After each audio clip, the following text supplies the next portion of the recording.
Bonjour et bienvenue dans Rail Miniature Flash, l'émission, une nouvelle à mes côtés avec Philippe. Comment ça va?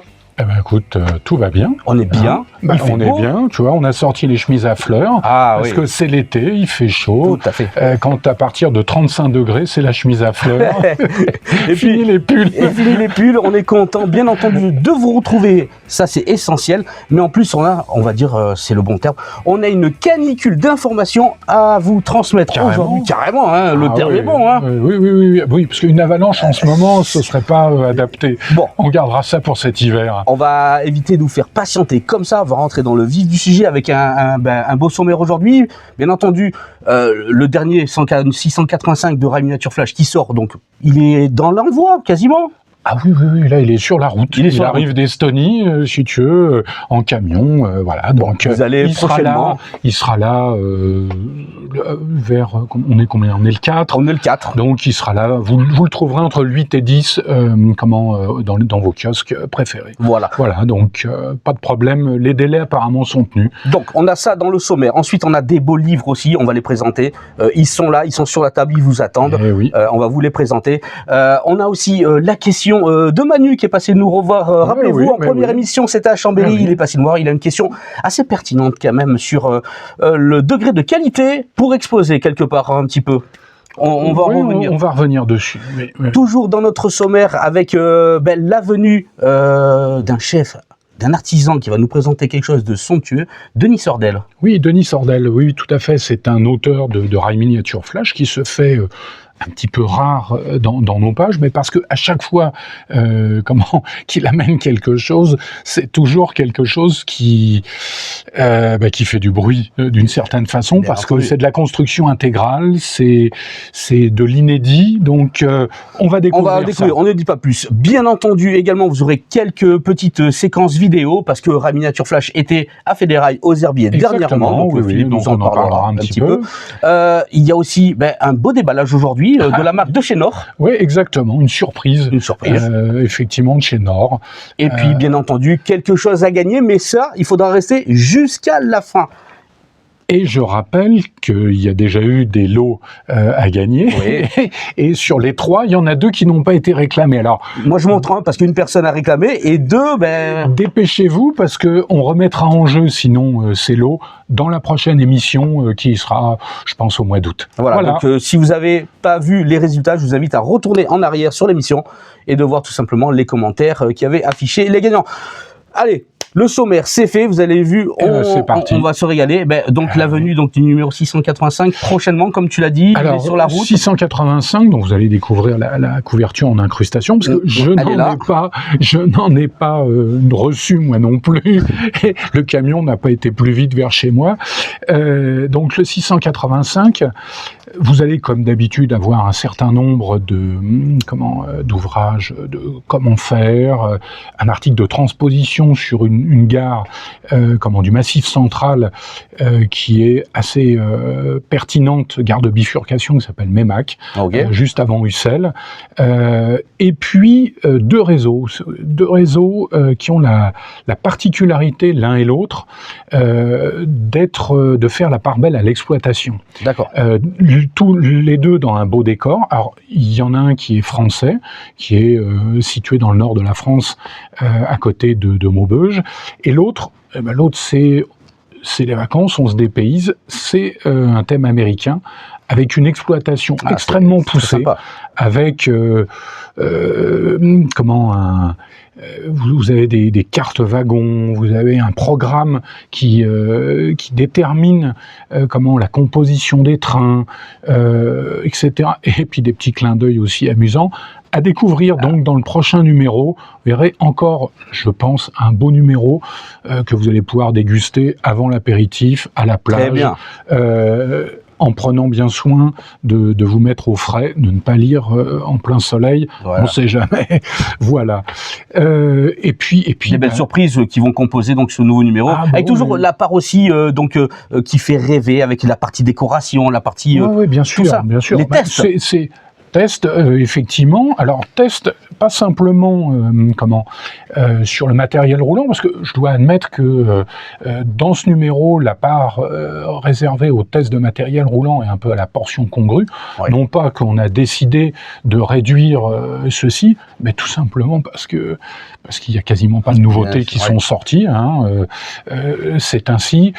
Ça va apparemment arriver, et je vous avais fait un éditorial antérieurement sur le trop peu et le trop plein. Ouais, bien sûr. Et ben là, on est dans le trop peu, et je pense que dans les mois qui viennent, ça va être entre guillemets le trop plein, avec une avalanche de nouveautés pour la rentrée et pour les mois qui nous séparent de la fin de l'année. Bon, en tout cas, un numéro alléchant qui se profile. N'hésitez pas d'ailleurs à commenter, à poser vos questions. Si vous avez envie de de véhiculer une question pour une prochaine émission, vous pouvez passer bien entendu par la section commentaires. On pourra sélectionner une question, pourquoi pas, en appel à vous. Comme on le fait, tout à fait. Comme les gens nous contactent en direct, donc pas de problème. Donc ça, c'était bien entendu prochainement pour l'été. Vous avez un superbe numéro 685. Il est en route, vous l'avez entendu, de Philippe. Mais bien entendu, on ne présente plus. Il y a ce qui est arrivé, bien entendu. Alors, on vous a parlé il y a quelques temps, bien entendu, de la nouvelle intégration des cahiers pratiques. On en avait parlé, on avait présenté sur les kits, qui était le volume 1. Tout à fait. Donc là, on vous représente bien entendu celui-ci. Foncez vous le procurer, bien entendu, c'est une évidence. Mais aujourd'hui, il y a un petit nouveau. Il y a un petit nouveau. On en avait parlé aussi pour. Ça pouvait faire peur aux gens, l'approche de faire de l'eau. Donc il est là. Il est là. Il est là avec tous les conseils pour réussir effectivement la représentation de l'eau, que ce soit un étang, que ce soit une rivière, la mer, une cascade, la mer. Il y a un long chapitre sur la mer, donc tout y est. Et en essayant de regrouper tout ceci par type de produit, bien sûr, parce que on a souvent dans l'idée la représentation que ça doit se faire uniquement avec des résines polyester, d'inclusion, etc. Là, vous découvrirez qu'il y a des produits plus simples d'utilisation et qui posent moins de problèmes dans la durée. Donc voilà, tout est dans ce bouquin. Et puis, je peux déjà annoncer le troisième qui... C'est ça qui est bien, parce que ça travaille derrière, on l'a toujours dit. Hein. Ah, on n'arrête pas. On n'arrête pas. Hein. On n'arrête pas. Si c'est 6h30, 22h30, c'est pas pour rien. Les contrats sont durs. Hein. Exactement. Et c'est pas parce que entre deux, je regarde la Coupe du Monde de football. Ah, oui. C'est pas vraiment le cas. Donc, le prochain livre de cette série sortira fin juillet ou début août, et ce sera sur les rochers. Très bien. Là aussi, un autre sujet un petit peu délicat, réputé délicat, et on vous expliquera avec plein de techniques comment réussir vos rochers. Voilà. Donc toujours dans la même veine, le même format pratique. Vous avez donc ces deux ouvrages qui sont disponibles dès à présent, et le prochain qui arrive pour août, c'est ça. Allez, on va dire début août. Début août. Et puis une surprise à la rentrée, vous verrez. On annoncera. Ça, c'est parfait. Regardez, 1, 2, le troisième qui arrive. Vous aurez votre éventail d'informations. Si on peut dire ça. On est là pour ça. Oui, on est là pour ça. Et puis, du coup, tellement que ça travaille dur en coulisses. On avait parlé la dernière fois dans l'émission. On en avait présenté un, d'ailleurs. C'était les miniatures, c'était à l'échelle L, les reproductions. Exactement. Et là, maintenant, nous avons... Je te laisse présenter. Alors ça, c'est alors voilà, tu peux le montrer. Bien entendu. Ça, c'est une grande nouveauté chez Fairlane Édition. Nous abordons le domaine du train réel. D'accord. Et dans une niche, on va dire, qui a tendance un peu je vais pas dire à se contracter, mais enfin à être moins couru. Sur tout ce qui est époque de la vapeur, des années 50 aux années 70, à la fin de la vapeur. Et donc là, vous avez le premier volume de cette collection Mémoire du rail. Quelle photo! des photos originales. C'est-à-dire que là, c'est vraiment, avec certaines de qualité moins bonne, effectivement, mais on a quand même souhaité les passer parce que souvent, l'intérêt documentaire est franchement très marqué. C'est très rare que l'on voit, par exemple, là, tu as une 151 TQ, des 0,50 TE, etc., des machines comme ça, en détail, avec des photos de qualité. C'est ça que j'étais en train de penser en même temps. Ça, c'est quand même fou de voir la qualité de la photo que l'on peut retrouver pour ces années-là. Il n'y avait pas excusez-moi de dire ça, de smartphone de haute qualité. Il n'y avait pas tout ça, vous voyez. Et c'est quand même fou de retrouver de nos jours, grâce justement à ces ouvrages, des photos d'excellente qualité pour le témoignage de notre patrimoine. Tout à fait. Pour notre patrimoine, alors effectivement, il y a la question patrimoniale. Bien sûr. On a là des photos rares, de qualité pour la plupart, et aussi pour le modéliste, parce que qui dit modélisme, connaître le réel, avoir des photos couleurs de 141R, là, dans l'autre ouvrage qu'on va présenter, de machines comme les 040D, comme les 230 Nord, ou encore les 230D, ou encore des Pacifiques, les 231C. Alors là, ça, c'est quelque chose de beaucoup plus rare.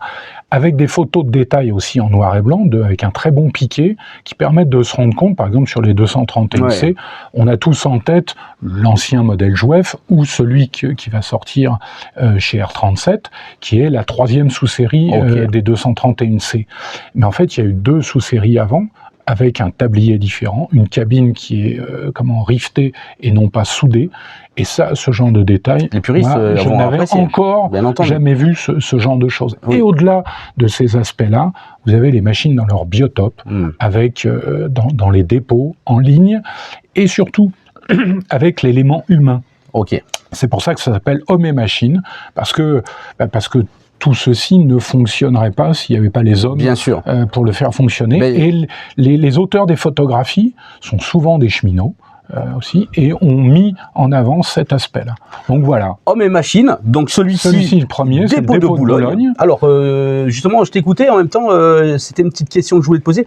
On choisit comment le titre d'une revue d'un livre comme ça. Alors, des fois, c'est les auteurs qui nous les proposent. Ici, c'était juste le dépôt de Boulogne. Mais en fait, il nous a semblé évident qu'on était au-delà de la simple présentation d'un dépôt. Et les 2 ouvrages qui sont ensuite, qui sont 2 dépôts qui étaient situés à une assez relative petite distance. Celui-ci donc. Alors donc celui qui vient de sortir, qui était disponible en avant-première à Fédérail et qui est disponible à la vente sur le site depuis lundi dernier. D'accord, donc celui-ci, bien entendu, c'est Homme et Machine, et celui-ci, c'est donc le dépôt de Calais, avec des photos tout simplement inédites également. On voit bien, ça représente Homme et Machine, vous voyez, on voit bien sur cette photo-là, comme tu l'as très bien dit. Voilà. Des photos, on ne peut que vous conseiller de vous faire plaisir, ou que quelqu'un vous fasse plaisir, tout simplement. Tout à fait. Ou se les procurer, donc bien entendu, sur le site sur le site, sur la boutique Rail Miniature Flash, et puis quand on fait des salons. À ce titre, on sera d'ailleurs présent à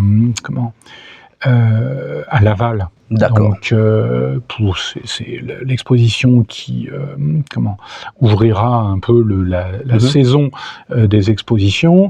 On sera présent normalement aussi à Féchin. Bien, pour leur anniversaire. Tout à fait. Et on sera présent à Rail Expo pour effectivement clôturer l'année.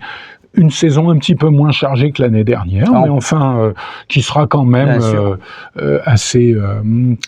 Je serai également en tant que exposant aussi à Féchin. Je pense qu'on va pouvoir cohabiter une belle émission en plus en direct là-bas. Effectivement. On salue bien les amis Féchin, bien entendu. On ira voir nos amis du Nord, pas simplement de Féchin, mais on va retrouver effectivement tous les amateurs du Nord avec plaisir. On essayera aussi, si c'est possible, d'aller voir les amateurs du Sud. Bon, je vous en dis pas plus, mais ça va se développer. Alors, justement, dans le développement, tu fais une très belle transition. Dans le développement, on retrouve aussi... Ça, c'est magnifique.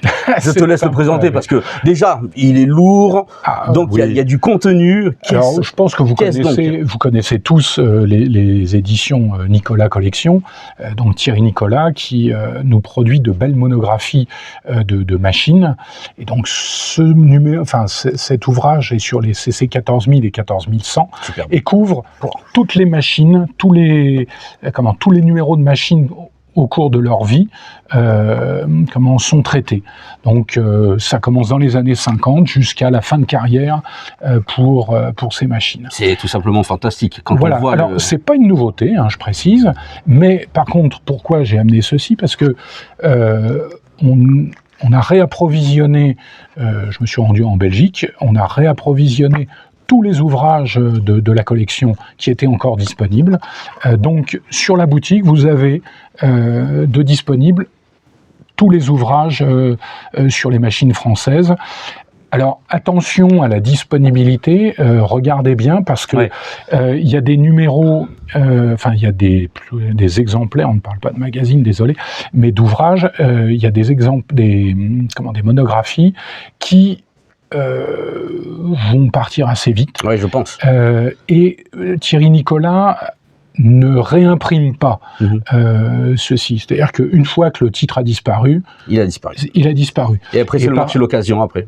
Oui, avec des fois ces errements. Avec des belles surprises, effectivement. Alors, il y en a, entre autres, il y a un ouvrage sur la France ferroviaire des années 1970. Apparemment, on a les 5 derniers exemplaires, donc ne traînez pas pour ces numéros. Ça peut être mettre un petit achat avant l'heure pour Noël. Si ça peut être Noël avant l'heure. Noël avant l'heure. Avancer votre anniversaire éventuellement aussi. Ou peut-être un retard de fête des pères. Voilà, tout est possible, nom de Dieu. Après, oui, il faut arranger le col quand c'est nécessaire aussi. En tout cas... T'es pas venu les mains vides avec des superbes livres, là, franchement, on s'est fait plaisir. On rappelle bien entendu le numéro 685 qui est sur le trajet pour votre boîte aux lettres. Mais tu le disais aussi également, on peut vous retrouver sur les expositions. Dernièrement, Fédérail aux Herbiers. Donc du coup, vous y étiez. Un bel engouement autour de la miniature flash. Et puis, Ah oui. Je veux dire qu'on a été... assez bien accueilli par les amateurs, et il y avait l'ouvrage sur le dépôt de Calais dont on avait réservé l'avant-première. Il n'était pas en vente sur le site internet. On avait réservé l'avant-première pour Fédérail, parce que la fédération, c'est des amis, c'est des gens qui se défoncent pour porter la cause du train miniature en France. Donc, c'était un petit sourire à leur égard, effectivement. Et puis, comme toujours, une exposition très éclectique, avec une salle qui était réservée uniquement à un immense réseau qui était... à la fois, c'était le réseau de la péninsule ibérique, avec des amateurs espagnols et portugais qui s'étaient reliés sur un énorme réseau, donc très difficile en fait à filmer ou photographier, parce que c'était énorme. Et puis alors, des réseaux que l'on connaissait déjà, quelques nouveautés. Mais une fête du train qui a terminé l'année, la saison, on va dire, avant les vacances, dans la canicule, parce qu'il faisait une chaleur assez terrible. Donc, un grand mérite aux organisateurs, aux exposants, effectivement, et aux visiteurs qui ont bravé la chaleur pour venir. Sachez qu'on n'a jamais plus besoin de vous maintenant que de venir et vous déplacer. On sait que les contextes sont difficiles, mais déplacez-vous dans les salons, dans les expositions. pour continuer à faire vivre notre passion, votre passion. C'est très important. Il n'y aura pas de toute façon d'issue favorable à notre passion si effectivement tout le monde déserte les expositions, les détaillants, les artisans, etc. On est dans une période, on va dire, compliquée, et donc on a besoin de vous, tout simplement. Tout le monde soit mobilisé pour continuer à cette belle fête du train miniature. Et d'ailleurs, on vous a ramené quelques images donc de Fédérail. Oui, quelques petits instantanés, histoire de vous donner un aperçu de ce que c'est. Voilà. En tout cas, on se retrouve juste après ces quelques séquences vidéo rapportées par Rail Miniature Flash. Et puis, ça en fait un petit peu partie. On va retrouver la question donc de Manu qui va nous poser une question sur le style sur les expositions, sur les réseaux qu'on peut exposer. On se voit tout de suite après les vidéos. À tout de suite. Merci. À tout de suite.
Eh ben Manu, content de te retrouver, puisque on s'était pas vu depuis Chambéry, donc c'est toi qui te colle à la question, Alex n'étant pas là, donc avec plaisir, j'attends cette question qui a été posée par un de nos auditeurs. Eh bien voilà la question, Philippe. Est-ce que dans les expositions, vu la qualité des réseaux qu'on peut voir, est-ce qu'il y a encore un petit peu de place pour les réseaux débutants, des personnes qui commenceraient ou des réseaux en cours de construction? Ou est-ce que c'est vraiment réservé à quelque chose de bien fini, bien finalisé? Alors, cette question, effectivement, traverse, je pense, l'esprit des organisateurs comme le nôtre et comme les pensées de pas mal d'amateurs. Alors, comment résumer ceci ? On s'aperçoit que dans les expositions de ces dernières années, il y a eu ce qu'on pourrait appeler une montée en qualité, en gamme, entre guillemets, comme on dirait dans le domaine commercial. Et je pense que c'est un petit peu l'exposition de Meursault qui a amorcé ce mouvement en tirant effectivement la qualité globale de ce qui est présenté. Allez, on va dire vers le haut, même si c'est un peu lapidaire, c'est peut-être impropre comme terme, mais donc les autres expositions, je pense, ont suivi ce mouvement. Et donc on voit maintenant de plus en plus de réseaux, on va dire, de grande qualité, français, étrangers. C'est un petit peu l'accroche d'un certain nombre d'expositions. On sait qu'on a des locomotives, entre guillemets, et tout. Alors ça c'est bien, ça a tiré notre milieu, et je pense que ni les exposants, ni les visiteurs ne s'en plaignent fondamentalement. Mais ta question, elle est quand même très centrale, parce que ça veut dire que une partie des visiteurs, des amateurs, ne se sentent plus représentés dans ces expositions-là. Parce que il n'y a plus ces réseaux de début, ces réseaux qui parlent finalement à la grande majorité, où ça tourne en rond, où il y a du mouvement perpétuel, où c'est peut-être moins achevé que d'autres réalisations. Et donc, maintenant, ces réalisations ont un petit peu disparu, effectivement, des expositions. Alors, des fois, il y a un problème de place aussi, parce que tout le monde n'a pas 14 000 mètres carrés comme Chambéry, qui, faut reconnaître, Chambéry a un panel très large en la matière. Je prends aussi de mémoire Rail Expo, par exemple. Rail Expo, moi, quand je me promène dans les allées, je vois des réalisations de tout type, de tout niveau, français, étrangers, etc.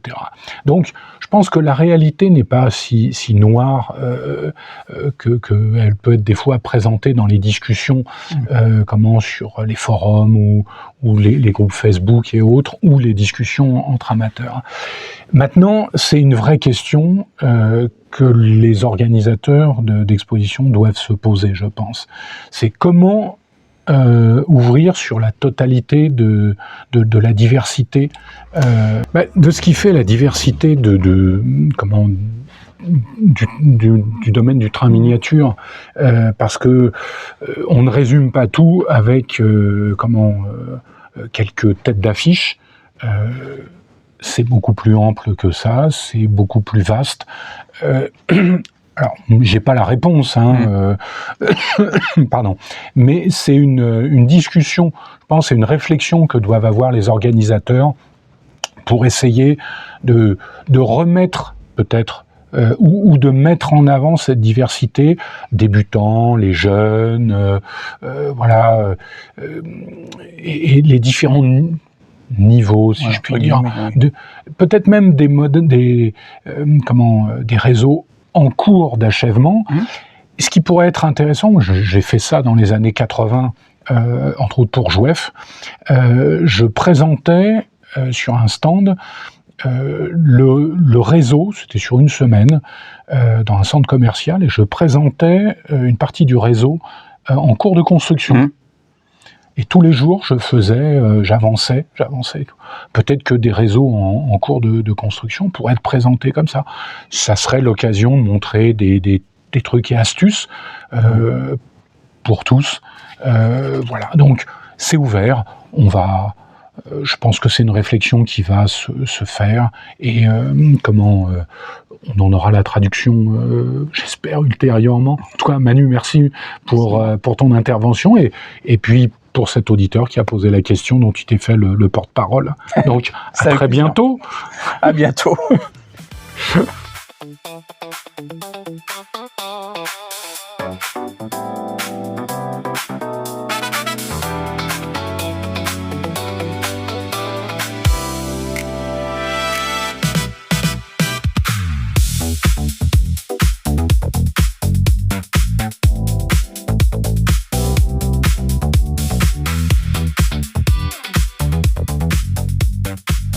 De sujets intéressants, en plus avec cette question qui a été posée à travers Manu, ça fait plaisir.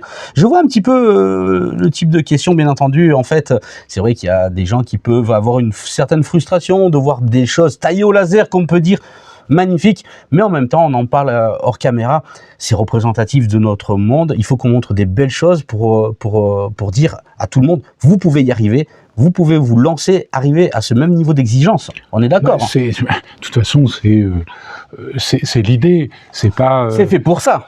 Il y a effectivement, on essaye, nous, d'apporter notre pierre à l'édifice. On essaye de montrer des belles choses. Moi, je vais prendre mon exemple personnel. Quand j'ai commencé, il y a pas mal d'années, j'étais comme tout le monde. Hein. J'ai commencé avec un ovale. Un ovale, voilà. Du ballast en liège, comment la planche était peinte en verre fluo des années 70, etc. Donc, et puis en lisant les revues, en allant dans les expositions, en voyant, on avance. Soyez curieux d'aller poser des questions. Exactement. Les expositions sont faites. Et puis d'observer aussi la réalité, de poser les questions à des cheminots sur tel ou tel aspect, prendre des photos, voir comment les choses sont faites dans la vraie vie. Et puis on avance.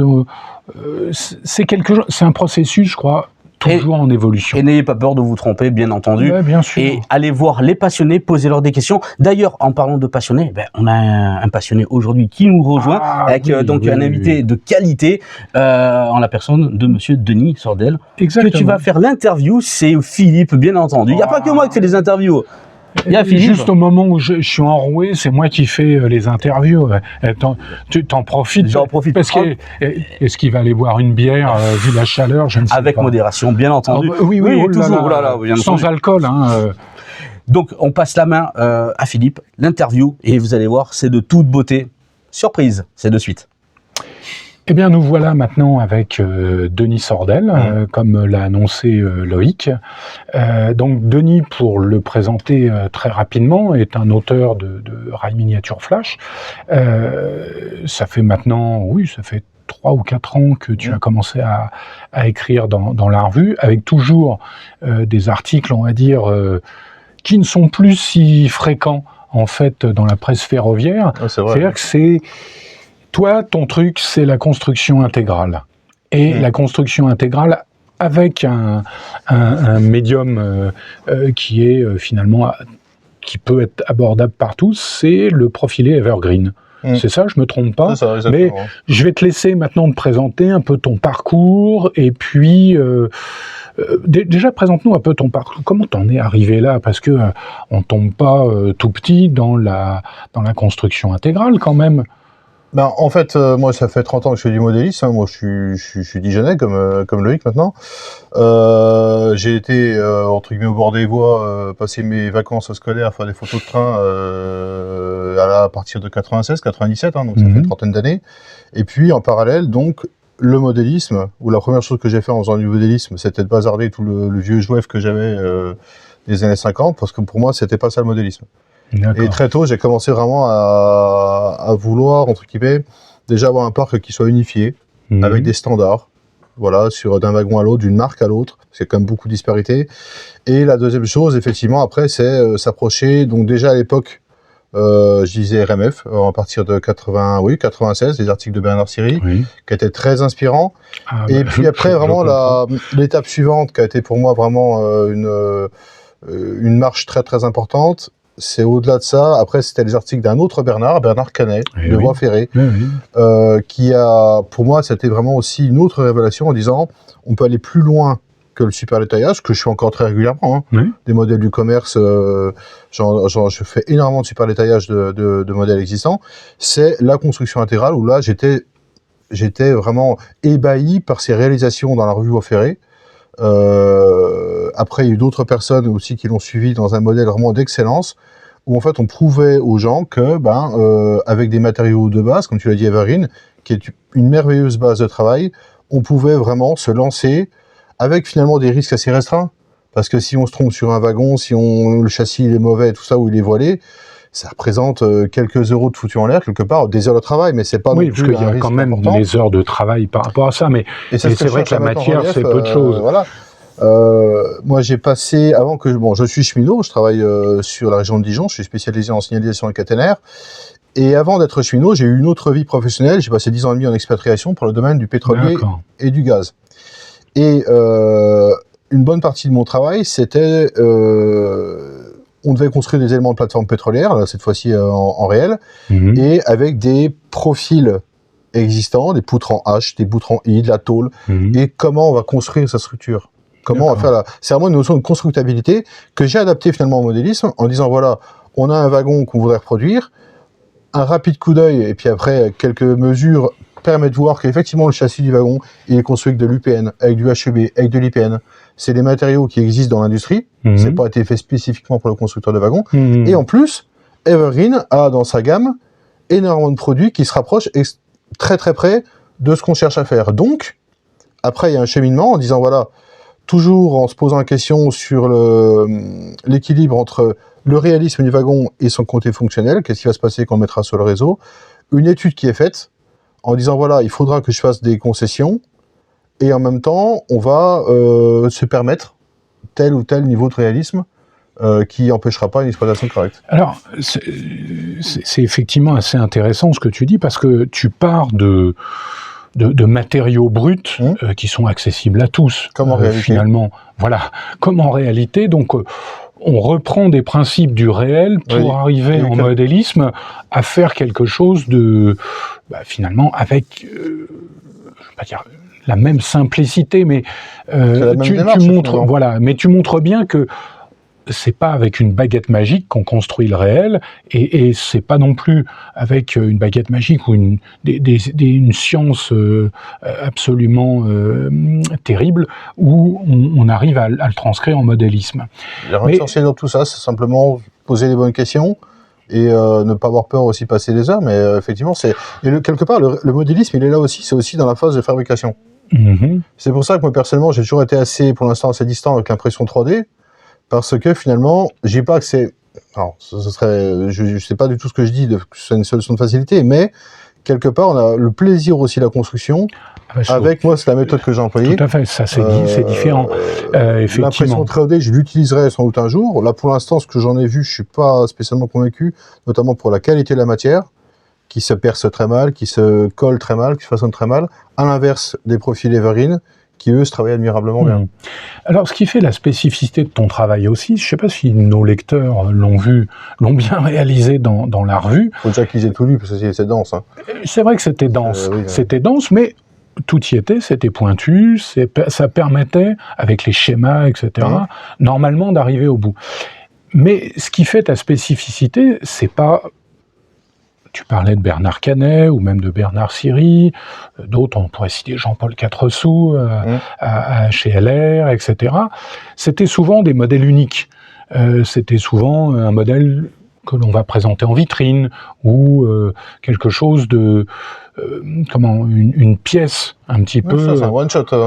Voilà. Non, mais toi, c'est pas ton truc. Toi, le one-shot, c'est des séries, par exemple, de 30 pour le premier wagon que tu as présenté dans la revue. Et là, pour celui qu'on va présenter maintenant, c'est combien tu en as fait? 24. Voilà. 24, c'est-à-dire, en fait, l'idée, c'est de réfléchir sur le train dans sa globalité. Et en plus, en observant le train, alors de loin, on se dit, les wagons sont tous identiques. Et en fait, quand on observe un peu plus près, il y a 3 ou 4 types, avec en plus des variantes, de types de wagons sur le train. Donc là, le train, comme en réalité, on a 19, moi j'ai eu entre 18 et 19 wagons. D'accord. Donc c'est des trains qui font 700 mètres en réalité, quasiment. Ouais, ouais. Pardon, voilà. Et, comment dire, c'est quitte à construire, quitte à se donner du mal, quitte à faire de la recherche, à faire des marquages, autant dupliquer. C'est vrai que le fait de travailler à la chaîne, même en rachot, eh ben, finalement, on gagne un temps énorme. Et là, ça m'a pris 14 mois, j'en sors presque un tous les 2 semaines. En moyenne, c'est ça. Ouais. Bon, ce que je te propose, c'est qu'on va changer de place, et puis on va découvrir justement un de ces wagons sur un réseau. Parfait. Tu en es d'accord? Eh ben, c'est parfait, on y va.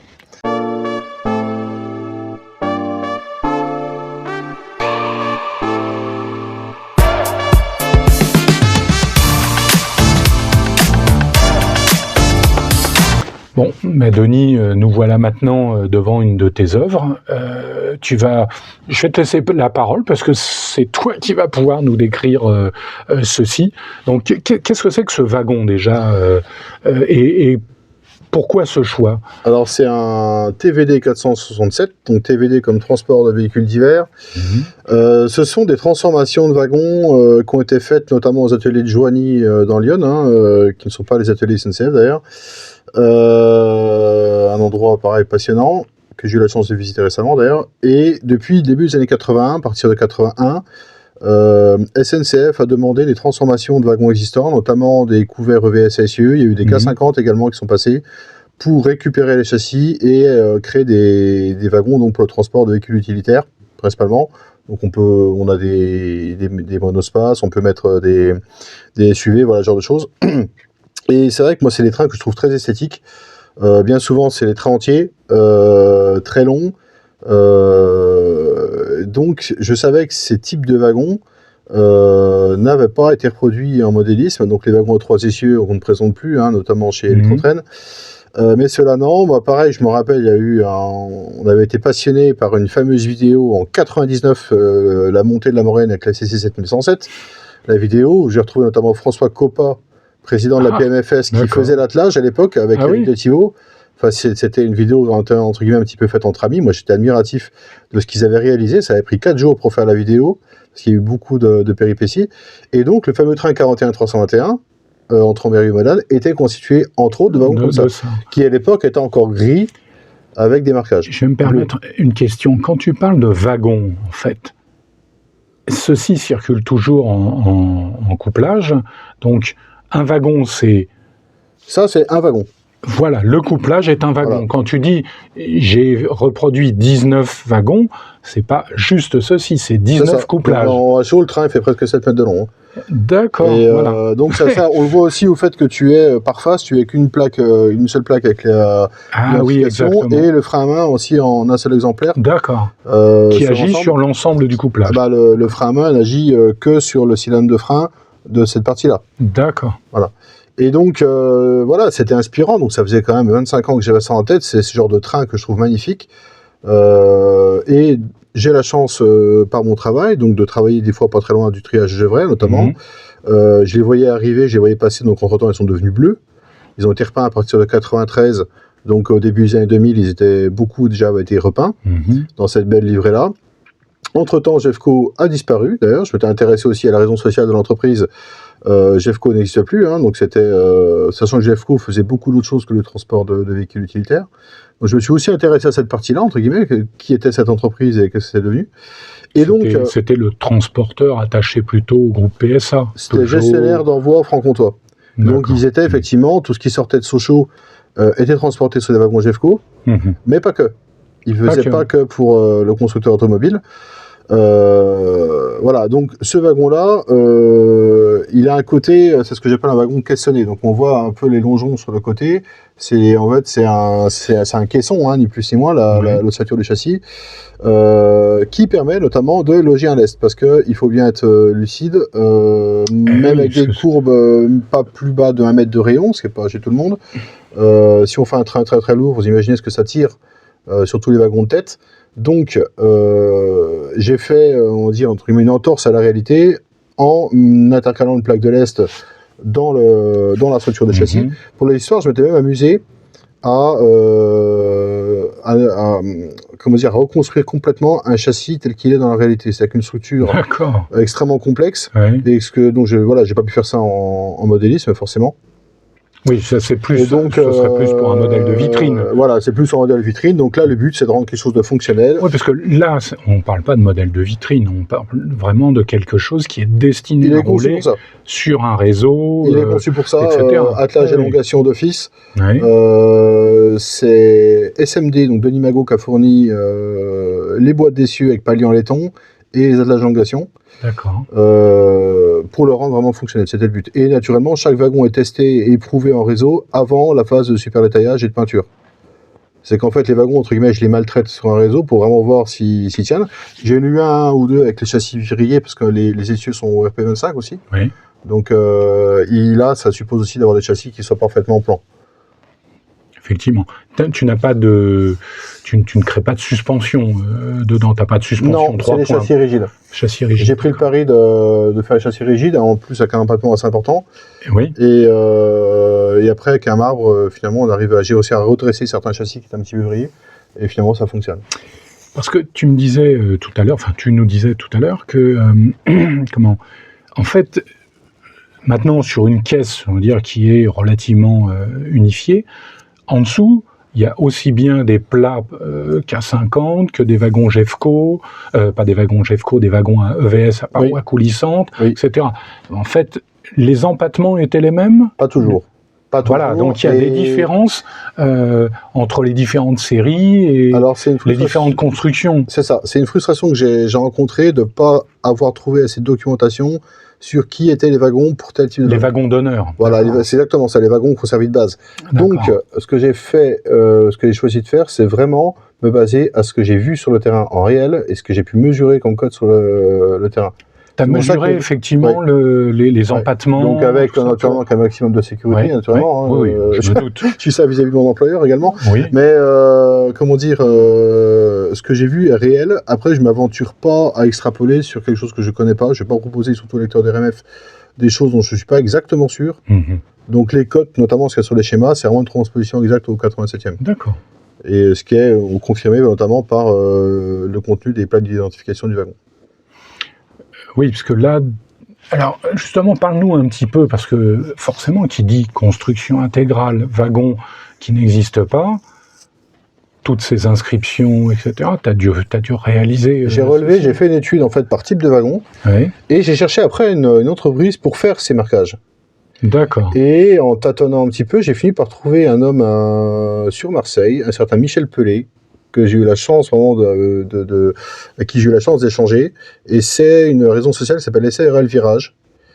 Et je lui ai envoyé un dossier de photos donc prises sur le terrain, je dirais en mode crade, si j'ose dire, avec les wagons délavés, machin. Et lui a reproduit chaque type de marquage sur son ordinateur de façon à ce qu'il soit transposable au HO. Et il m'a dit un peu plus tard que c'était lui qui faisait notamment les marquages pour SMD. Donc ce qui est un gage de réussite, c'est pas un sujet inconnu en plus, le marquage pour les wagons HO. Et c'est vraiment une personne que j'aurais plaisir à retravailler avec lui à nouveau. Je lui ai fait un dossier en disant voilà, je ne sais plus combien au total sur les 3 types de wagons, il doit y avoir une 50aine de types de marquages différents au total. C'est vraiment très vaste comme sujet. Et là, pareil, pour chaque face, le bon marquage au bon endroit. De toute façon, il y a une logique aussi.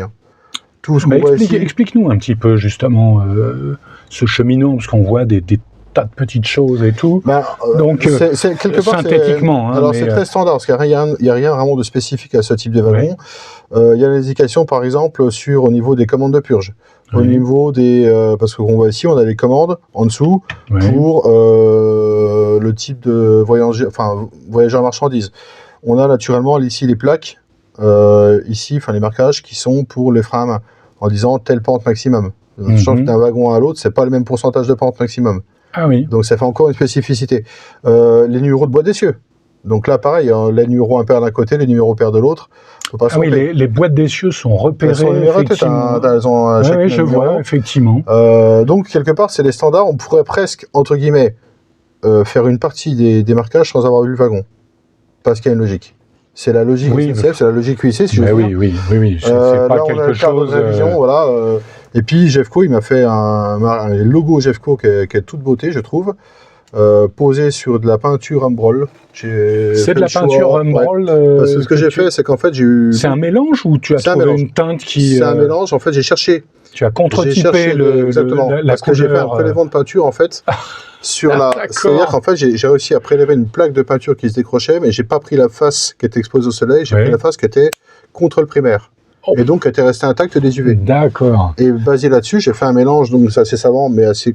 Enfin, savant au début, mais finalement c'est simple à produire, pour avoir une teinte qui soit agréable à l'œil, qui soit réaliste. Voilà, donc une bonne couche de vernis satiné par-dessus, et on a quelque chose d'assez satisfaisant. Je trouve. Voilà. Bah écoute, je suis encore, je pense, comme l'ont été les lecteurs de Rail Miniature Flash, je suis assez baba, effectivement, du résultat. Surtout que tu obtiens, je veux dire, moi, ce qui m'a toujours épaté dans ton travail, c'est que c'est pas un one-shot, c'est pas, comme je le disais tout à l'heure, un modèle de vitrine dont il y a un exemplaire, où là, tu sors tout et tu vas faire... Là, tu sors tout, mais... c'est le train dans son ensemble. 30 fois, et quand tu dis 24 fois, c'est 24 fois 2. C'est ça, donc 48 demi-wagons. Voilà. Ça fait, en fait, 48 wagons. Ça fait 96 essieux. Voilà. Et en parlant des essieux, qu'est-ce que tu utilises dessus justement? Tu parlais d'essieux RP25. Ouais, aux normes RP25. Mais de quelle origine? C'est Denis Magot de SMD qui me les a vendus. C'est mais je ne me souviens plus la marque que c'est. Mais voilà, j'ai fait le pari d'utiliser des essieux très fins avec des châssis quand même très rigides. Et ça tient. Ça roule parfaitement. Ah oui. De toute façon, on pourra vérifier. Vous verrez, vous, auditeur, vous verrez une petite vidéo de toute la rame en fonctionnement et vous verrez que ça fonctionne parfaitement. Il n'y a aucun souci en la matière. Non, puis l'avantage aussi de faire une construction en série, c'est que les wagons, d'un wagon à l'autre, les tampons sont tous à la même hauteur. On a vraiment quelque part visuellement, c'est comme si c'était un seul wagon en fait, quelque part. D'accord. L'idée c'est de raisonner vraiment en train, c'est de dire voilà, c'est vraiment un bloc. C'est un bloc bleu avec des marquages jaunes. Mais, Et pour terminer, donc tu nous as dit à peu près... Combien de temps pour la réalisation de l'ensemble de la rame? J'ai pas le nombre d'heures exact que j'ai passé, qui est assez la période. Ça s'est passé sur 14 mois. De mai 2025 à juin dernier, où j'ai vraiment fini les derniers. Entre-temps, l'article RMF a été publié. C'est vraiment c'est vraiment un travail de fond. C'est une sorte de marathon quelque part HO. Mais je suis très très content d'être arrivé au bout de mon périple. Le prochain article, ce sera beaucoup plus light, ce sera du détaillage. Je vais me reposer un peu. Oui, il va falloir souffler un petit peu. Oui. Écoute, je te propose d'en parler. On va changer de place et puis on va en reparler et conclure à notre place initiale. Eh ben, c'est parfait. Allons-y.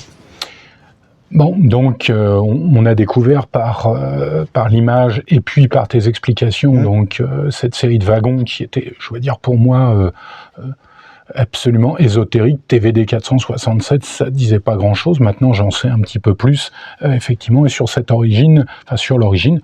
Après avoir lu l'article, et je vous invite tous effectivement à vous reporter à cet article en 2 parties dans notre revue Rail Miniature Flash. Et Denis me disait que si certains ont des questions, etc., on passera une adresse mail pour en direct, lui poser les questions qui pourraient vous intéresser là-dessus.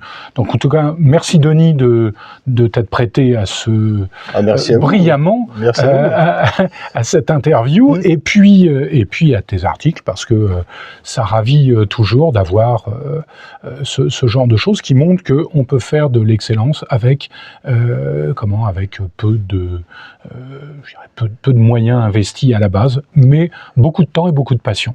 Voilà. C'est vrai. Bon, mais au revoir Denis, et puis à une prochaine, j'espère. Merci Philippe. Allez, merci beaucoup. Au revoir. Au revoir.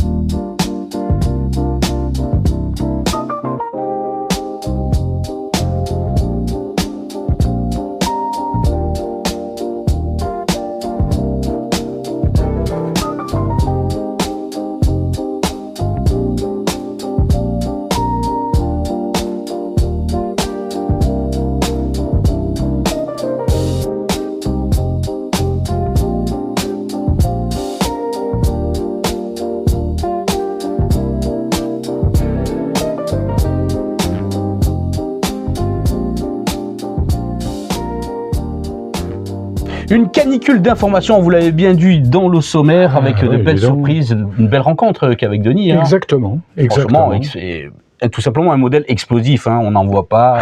Non. Et puis, on n'en voit pas. Enfin, si, tu peux en voir un. Ah oui. Mais en voir finalement 48, c'est ça. C'est invraisemblable. Là, Ouais. c'est quelque chose de. Enfin, j'avais pas d'exemple avant Denis, si tu veux. Voilà, c'est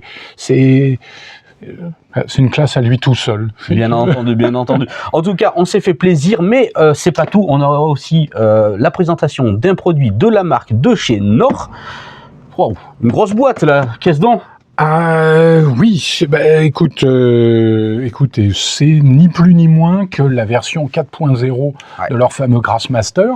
Alors, il faut revenir quelques années en arrière. Ils avaient lancé, je crois, vers 2004-2005, le premier Grassmaster, qui avait révolutionné effectivement l'approche qu'on avait du décor. Il n'était pas sans défaut, faible puissance, etc. Et tout. Il a fait le taf pendant des années. Oh, mais alors, je m'en suis servi pendant des années et des années. Il a vraiment changé. Il y a un avant et un après Grassmaster. Ouais. Et là maintenant, faut être assez quand je vois ceci être assez objectif, j'ai l'impression que Nord a envie de renverser la table. Ouais. C'est-à-dire que il y a eu effectivement il y a 20 ans ce fameux Grassmaster 1. Exactement. Avec le 4, on est déjà presque dans un autre monde. Et alors avec c'est fini les piles, c'est ça se recharge comme un téléphone portable, tout. Et puis on va l'ouvrir et vous allez voir que ils n'ont pas fait les choses à moitié. On a quelque chose d'assez surprenant. Vu le continu de la boîte, on se souvient des premières éditions, c'était une toute petite boîte comme ça. Je peux vous dire c'était une boîte qui était comme exactement. Ça. Là, alors qu'est-ce qu'on va trouver dedans ? Justement, vous connaissez un petit peu l'expression les mains qui parlent. Je vais te laisser présenter avec les mains. On passe au déballage avec Philippe, c'est parti. Allez. Voici donc une belle boîte Philippe. Les mains qui parlent, tout simplement, on est là pour vous présenter de la marque de chez Nord le Grassmaster 4.0 Profi 7, c'est la référence 60-125. Il y a un beau contenu et c'est toi justement qui va nous le présenter parce que il y a quand même du gros matos là-dessous, Philippe. Hein. Alors, ouvrons cette grande boîte pour voir ce qu'il s'y trouve. Alors, il s'y trouve une belle mallette. Une belle mallette souple. Hop. Alors, qu'est-ce qui est important, Philippe, quand on veut s'attaquer à faire soi-même justement son flocage? Est-ce qu'il faut un niveau d'exigence où tous les débutants peuvent commencer par ce type de produit? Tous les débutants doivent commencer par un bon produit. Bien. Il faut éviter les trucs incertains à base comme ça s'est fait un moment de trucs pour tuer les mouches, ou des choses comme ça et tout. Non. Ça sert pour bien sûr l'été à la maison. Hein. Non, mais on peut effectivement faire des applicateurs statiques avec ça. Il y en a qui en ont fait et qui en ont vendu de ceci. J'en ai testé. Je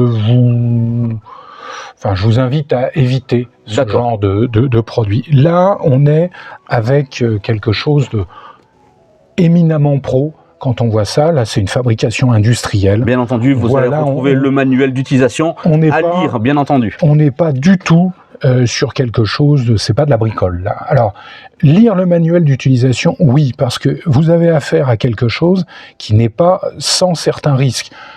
Vous voyez ici le petit idéogramme qui vous montre qu'il ne faut pas mettre la main à tel endroit et par exemple, dans des endroits comme ceci... C'est quand même assez imposant quand même comme matériel. Tout à fait. Quand tu as ici ceci, il y a une sécurité quand même. On le montre bien ici. Voilà. Il y a une sécurité effectivement ici, mais ne jamais mettre ses doigts par ici, parce que vous avez beau avoir quelque chose qui est généralement, avant c'était des piles de 9 volts, etc., mais ça vous transforme en courant à très haute tension, avec un faible ampérage, mais vous pouvez prendre de sacrées châtaignes. D'accord. Donc attention à ce genre de choses. Alors on va le mettre bien devant ici, comme ça on présente bien un petit peu comment ça se présente. Il y a quand même pas mal d'accessoires. Alors il y a pas mal d'accessoires. Le cœur du système, c'est le corps, c'est cette poignée qui est effectivement, on le voit, on l'a bien en main.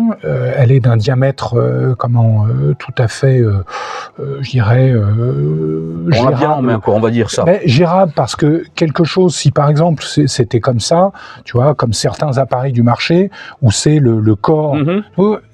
Quand tu l'utilises, tu fatigues. Oui, je vois. Et puis des gens qui ont des mains, qui sont peut-être de plus petite taille que moi, ou ont une main plus petite, vont se retrouver gênés par ce genre de choses. Donc, alors, c'est assez intéressant. On peut changer, effectivement. Alors là, on retrouve des principes qu'on connaît bien sûr. Déjà, et qu'on connaît avec un appareil d'une marque française qui s'appelle Microrama.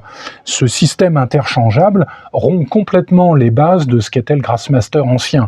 Là, on a ce même principe, c'est-à-dire que ne vous est fourni avec ce set qu'un seul bocal de grande capacité, taille, déjà de belle capacité, mais tu vas voir qu'il y a encore mieux. Et donc, vous avez la possibilité d'en acquérir d'autres pour pouvoir avoir des mélanges ou des couleurs différentes, et vous avez juste à changer effectivement ceci. Parce bien entendu. Grande nouveauté chez eux, alors comme tu dis, effectivement, on a là quelque chose de très grande taille qui va permettre effectivement là de couvrir des zones extrêmement importantes. Ça pourrait presque avoir des utilisations professionnelles pour ce genre de choses. Vous avez bien sûr... Oui, on peut quand même souligner le mot que tu viens de dire, professionnel. On n'est quand même pas dans quelque chose qui est accessible directement. Je veux dire, une personne qui débute. Non, mais vraiment, tu peux certifier qu'un débutant pourra aller vers ce genre de matériel-là.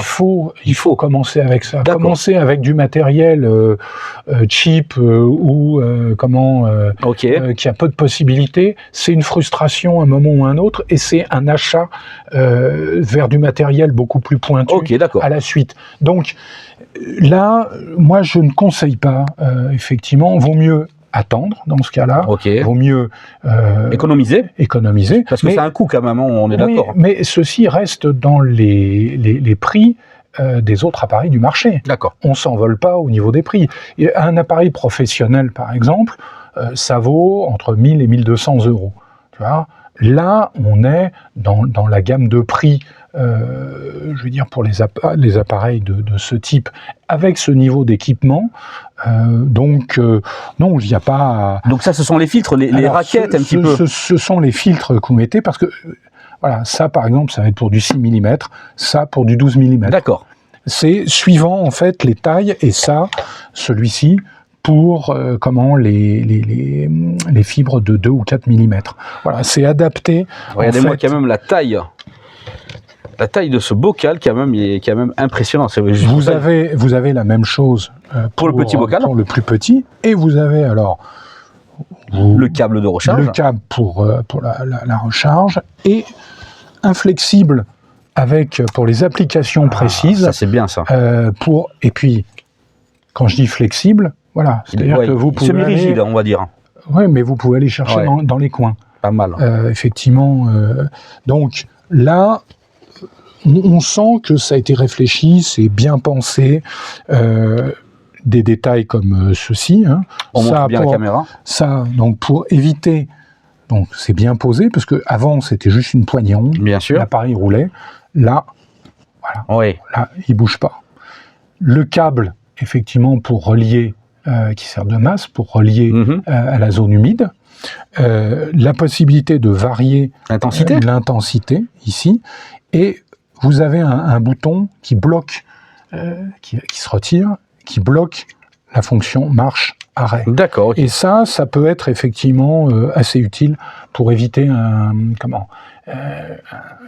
démarrage intempestif. Un désagrément. Et si vous touchiez, là, effectivement, vous le sentiriez passer. Si vous souhaitez connaître l'état du tarif, pouvez-vous rendre sur le site Nord directement pour voir ou les revendeurs, effectivement. Et ce que je vous annonce, c'est que donc cet outil va être testé dans le prochain Rail Miniature Flash, le 686. Très belle information. Donc, j'avais déjà fait des tests de pas mal d'outils du marché, dont le dernier c'était le Bifloc de Microrama. Eh bien, on le mettra justement en action. Superbe. On va le comparer effectivement au Bifloc, qui est quand même pour moi aujourd'hui la référence du marché. D'accord. Donc, ce qu'il va falloir savoir avec celui-ci, c'est si la puissance est suffisante pour des utilisations plus poussées. Par exemple, utiliser des fibres de 12 ou 14 mm, peut-être faire des arbres, etc. Donc, tout ça sera expliqué et testé dans le prochain Rail Miniature Flash. Parfait, voilà. Avec peut-être quelques séquences vidéo de tests qu'on pourra additionner. J'espère. On essayera, en tout cas. On va essayer de faire effectivement. En tout cas, une belle mallette. C'est vraiment une offre très professionnelle. Ils ont mis les petits plats dans les grands, faut l'admettre. Donc, alors, on va juste vous redonner un petit peu les renseignements. Vous avez donc, c'est la référence donc 60-125. C'était donc le déballage du Grassmaster 4.0 Profi 7 réalisé par Philippe. Et on aura donc le test dans le prochain numéro. Merci Philippe pour ce déballage.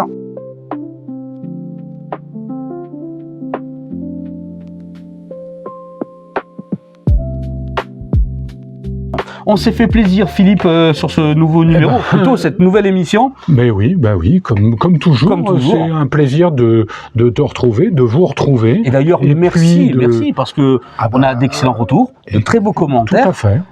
Et puis en plus de ça, on vous l'avait dit, Philippe vous l'a annoncé, il y a toujours quelque chose à gagner de temps en temps. De temps en temps, hein, ne prenez pas toujours les bonnes choses. Oui. Surtout quand vous les réclamez pas. Voilà. Donc on rappelle, il y a eu 3 lots la dernière fois, donc il y a déjà 2 émissions. Une personne s'est manifestée pour réclamer son lot, qu'il a bien reçu. Un grand merci à elle d'avoir fait son retour sur Facebook d'ailleurs.